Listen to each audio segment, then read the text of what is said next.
안녕하세요. 오늘은 데인 오털랜드의 온유하고 겸손하신이라는 책을 다룬 자료들을 좀 더 깊이 살펴보려고 합니다. 네, 이 책이 그리스도의 마음에 대해 아주 깊은 통찰을 주죠. 맞아요. 단순히 그분의 행동이나 가르침 너머에 있는 그 본질적인 마음, 특히 죄인과 고통받는 이들을 향한 그 마음이 뭘까? 이걸 좀 탐구해 보려고요. 아주 중요한 주제죠. 특히 예수님이 직접 자기 마음에 대해 딱 한 번 말씀하신 구절이 있잖아요.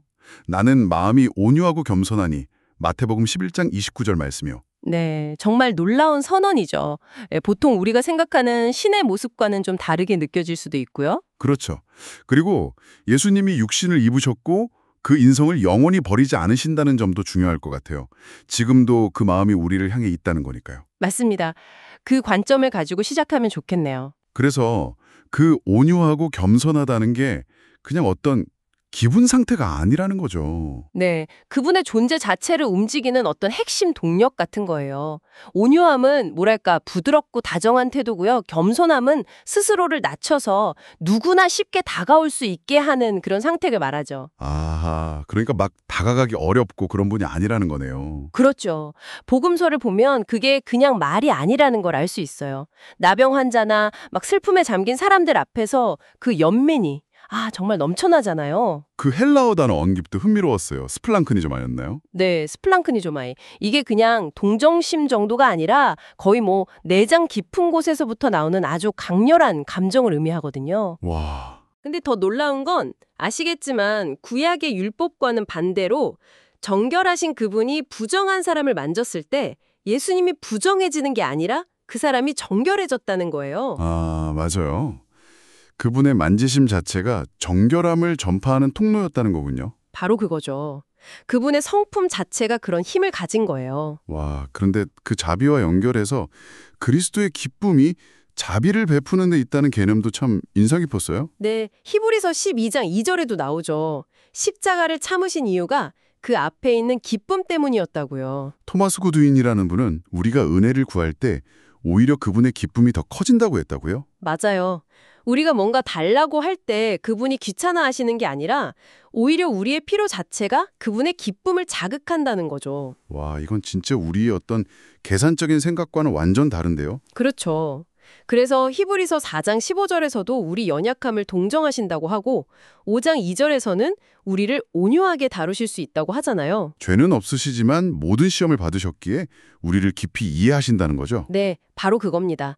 그렇기 때문에 정말 깊이 공감하실 수 있는 거죠. 근데 여기서 좀 궁금한 게 생겨요. 이렇게 온유하고 공감하시는 분인데 그분의 분노는 어떻게 봐야 할까요? 성전을 더럽힌 사람들에게 화내시거나 그런 모습도 있잖아요. 네, 좋은 질문이에요. 이게 언뜻 보면 모순처럼 보일 수 있죠. 그렇죠. 온유함과 분노가 어떻게 같이 있을 수 있을까? 비비 워필드 같은 신학자는요, 분노와 연민이 사실은 같이 간다고 봤어요. 진정한 도덕적 선함은 악에 대해 반응해야만 하고, 그리스도의 분노는 그 대상에 대한 깊은 사랑과 연민에서 나온다는 거죠. 사랑하기 때문에 분노한다. 네. 예를 들어, 어린이를 너무 소중히 여기기 때문에 그 아이를 해치는 사람에게 분노하고, 하나님과의 관계를 위한 성전을 너무 사랑하기 때문에 그걸 더럽히는 것에 분노하신다는 거예요. 분노가 사랑의 다른 표현인 셈이죠. 그렇게 보니까 이해가 되네요. 분노의 뿌리가 결국 사랑이라는 거군요. 네.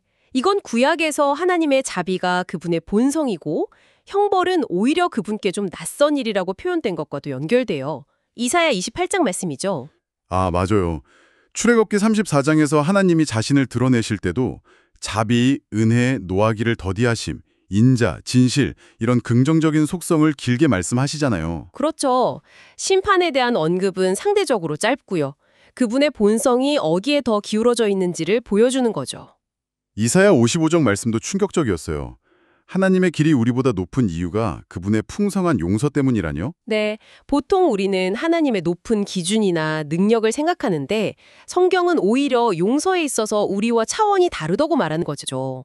우리는 계산하지만 하나님은 풍성하게 용서하신다는 거예요. 예레미야 31장에서 죄 지은 백성을 향해 하나님의 마음, 그 창자가 들끓는다라는 표현도 정말 강렬했고요. 맞아요. 그건 정말 속 깊은 곳에서부터 나오는 참을 수 없는 어떤 연민, 안타까움 같은 걸 의미해요. 자식을 향한 부모 마음처럼요. 신약에서도 계속 이어지는 거죠. 에베소서 2장 4절. 긍휼이 풍성하신 하나님. 네.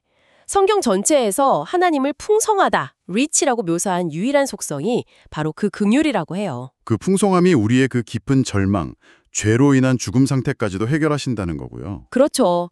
우리가 뭔가 자꾸 행위로 쌓아서 인정받으려는 그 율법적인 마음과는 완전히 대조되는 거죠. 그런데 이런 모든 것들이 그냥 과거 이야기가 아니라는 점이 중요하겠네요. 아, 물론이죠. 그리스도의 사역은 지금도 계속되고 있으니까요. 히브리서 7장 25절을 보면 그분은 지금도 하늘에서 우리를 위해 끊임없이 중보, 그러니까 우리 편을 들어 기도하고 계세요. 아, 중보기도. 네. 그리고 요한일서 2장 1절에서는 우리가 죄를 지었을 때 하나님 앞에서 우리를 변호하신다고 하죠. 마치 변호사처럼요. 와, 지금 이 순간에도요? 네, 바로 지금 이 순간에도요. 이게 바로 현재 우리를 향한 그분의 살아있는 마음이라는 거죠. 그 요한복음 13장 1절, 자기 사람들을 사랑하시되 끝까지 사랑하시니라는 말씀이 딱 떠오르네요. 맞아요. 그리고 로마서 5장은 더 나아가죠. 우리가 원수였을 때도 하나님이 우리를 사랑하셨다면 이제 그 아들의 피로 화목하게 된 우리는 더욱 확실하게 구원받을 거라고요. 아, 더욱이요? 그게 참 강력하네요. 과거의 그 엄청난 사랑이 현재와 미래의 보증이 된다는 말씀이시죠. 그렇죠.